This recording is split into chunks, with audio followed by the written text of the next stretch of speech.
আসসালামু আলাইকুম। Finance with traffic চ্যানেলে আপনাদের সবাইকে স্বাগতম। আশা করি সবাই ভালো আছেন। ফেব্রুয়ারি মাসে ঢাকা স্টক এক্সচেঞ্জে একটা র্যালি হয়। ডিএসইএক্স এর রিটার্ন আসে 8.65%। এক মাসের রিটার্নকে বিবেচনা করলে এটি খুব ওয়ান্ডারফুল একটি রিটার্ন। এই রিটার্নটি আসে মূলত আমাদের দেশের ইলেকশনকে কেন্দ্র করে।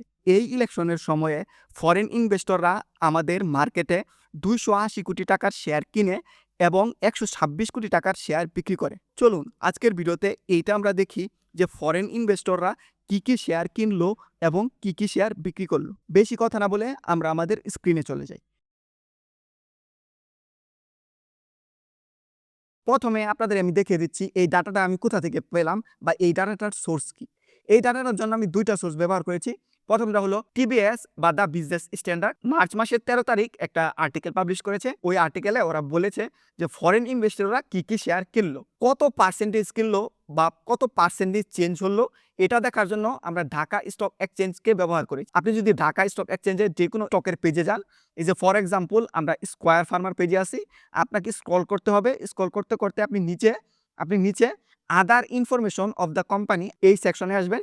এই সেকশনে আসার পরে গত ৩ মাসের স্টক হোল্ডিং এর ডাটাটা দেখতে পাবেন। ফেব্রুয়ারি মাসের ২৮ তারিখ স্কয়ার ফার্মার ফরেন হোল্ডিং ছিল 15.50%। তার আগে জানুয়ারি মাসে ছিল 14.70%।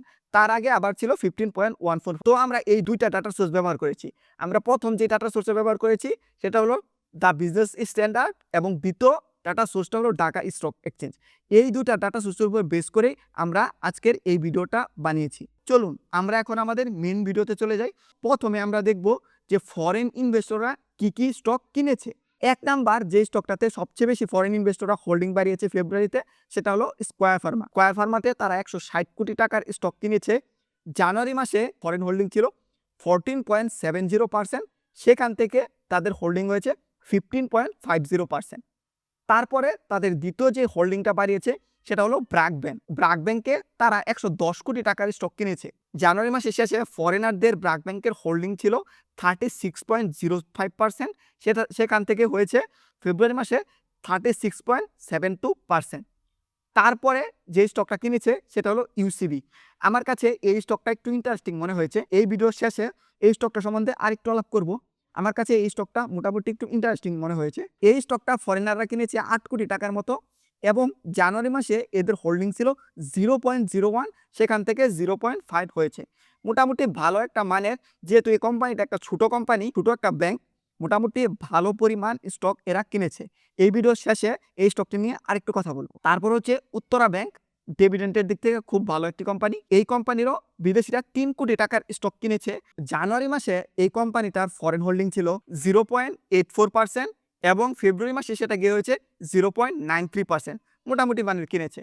তারপর হলো আইডিএলসি। আইডিএলসিও ২ কোটি টাকার কিনেছে। জানুয়ারি মাসে ফরেন হোল্ডিং ছিল 0.64%, সেখান থেকে হয়েছে 0.73%। এই কোম্পানিগুলাই মূলত কিনেছে। ফরেনাররা ফেব্রুয়ারি মাসে আমাদের দেশে 25টা কোম্পানিতে বিনিয়োগ করেছে। এসব কোম্পানিগুলাই মোটামুটি উল্লেখযোগ্য, সেখানে মোটামুটি একটা ভালো অ্যামাউন্টের বিনিয়োগ করেছে। আর কয়েকটা কোম্পানির নাম বলে দিচ্ছি যেখানে ফরেনার বিনিয়োগ করেছে, কিন্তু অত সিগনিফিক্যান্ট অ্যামাউন্ট না, অল্প স্বল্প বিনিয়োগ করেছে। যার মধ্যে আছে মেরিকো, এনবয় টেক্সটাইল, ওয়ালটন এবং ইউনিক হোটেল। তো এইসব কোম্পানিতে বিদেশিরা বিনিয়োগ করেছে। এখন আমাদের ভিডিওর নেক্সট পার্টে চলে যাই। নেক্সট পার্টে আমরা দেখব ফরেনাররা কি স্টক সেল করেছে। ফরেনাররা কি স্টক সেল করেছে এই চ্যাপ্টারটা দেখার আগে আমি একটু প্রমোশন করে নিই। আমার একটা পার্সোনাল ফাইন্যান্স 101 কোচিং সার্ভিস আছে, যেখানে আপনি আমার সাথে গুগল মিটআপে ১ ঘন্টা কথা বলতে পারেন আপনার যে কোনো ফাইন্যান্সিয়াল টপিক নিয়ে। আপনি আপনার এসআইপি স্ট্র্যাটেজি ডিফাইন করতে পারেন, আপনি আপনার লামসাম স্ট্র্যাটেজি ডিফাইন করতে পারেন, আপনি আপনার পোর্টফোলিও আমাকে দিয়ে রিভিউ করাতে পারেন, অথবা পার্সোনাল ফাইন্যান্সের যে কোনো কোশ্চেন আমাকে করতে পারেন। এই কনসালটেন্টের বুকিংয়ের লিঙ্ক আমি এই ভিডিওর ডিসক্রিপশনে দিয়ে দিচ্ছি, সেখান থেকে আপনি এই কনসাল্টিং সার্ভিসটা বুক করতে পারেন। এখন আমরা চলে যাই ফেব্রুয়ারি মাসে ফরেনাররা কোন স্টক সেল করেছে। ১ নম্বরে যে স্টকটা সেল করেছে সেটা হলো অলিম্পিক। অলিম্পিক শেয়ারের ৮০ কোটি টাকার শেয়ার ওরা বিক্রি করে দিয়েছে।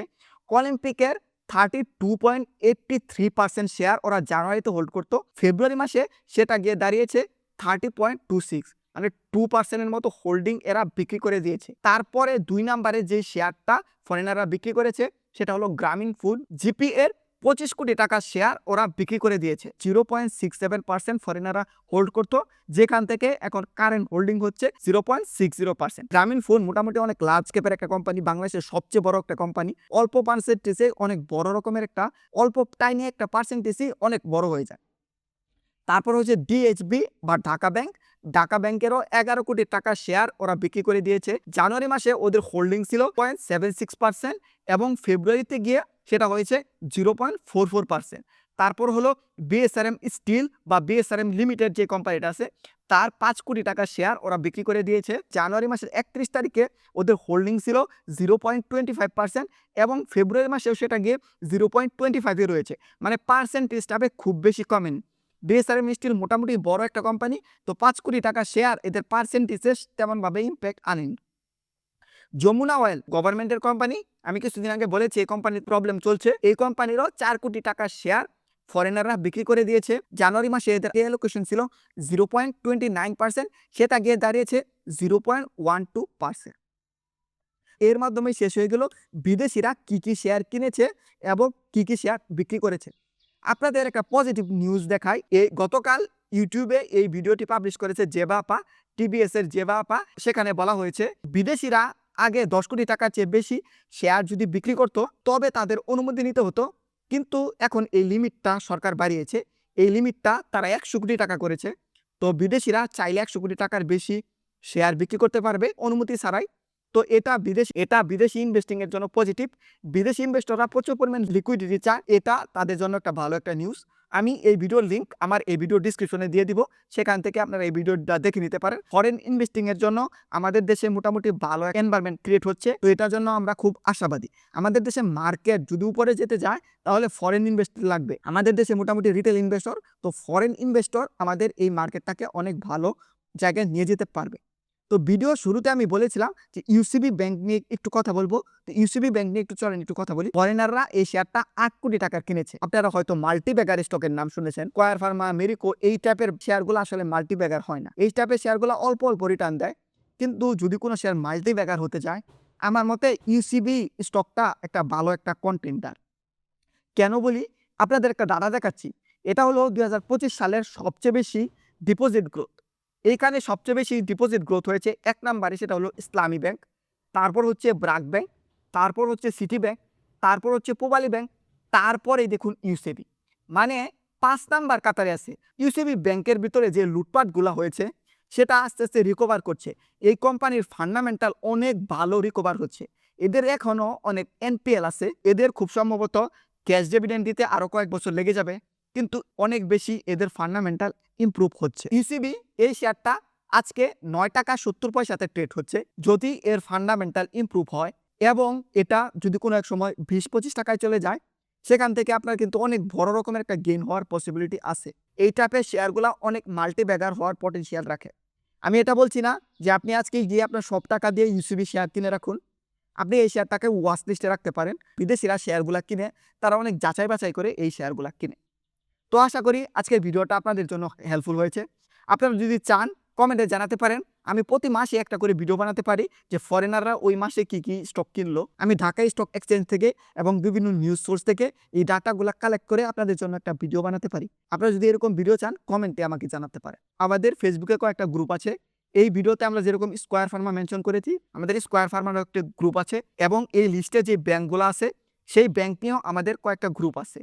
সেই গ্রুপের লিঙ্ক এই ভিডিও ডিসক্রিপশনে দেওয়া আছে, সেখান থেকে আপনারা জয়েন করতে পারেন। আর আপনারা যদি চান আমার পার্সোনাল ফাইন্যান্স কোচিংও জয়েন করতে পারেন। আমার পার্সোনাল ফাইন্যান্স কোচিংয়ের লিঙ্ক এই ভিডিও ডিসক্রিপশনে দেওয়া আছে। আমার এই ভিডিওটা এতক্ষণ দেখার জন্য আপনাদের অসংখ্য ধন্যবাদ। নেক্সট ভিডিওতে খুব শীঘ্রই আপনাদের সাথে দেখা হবে।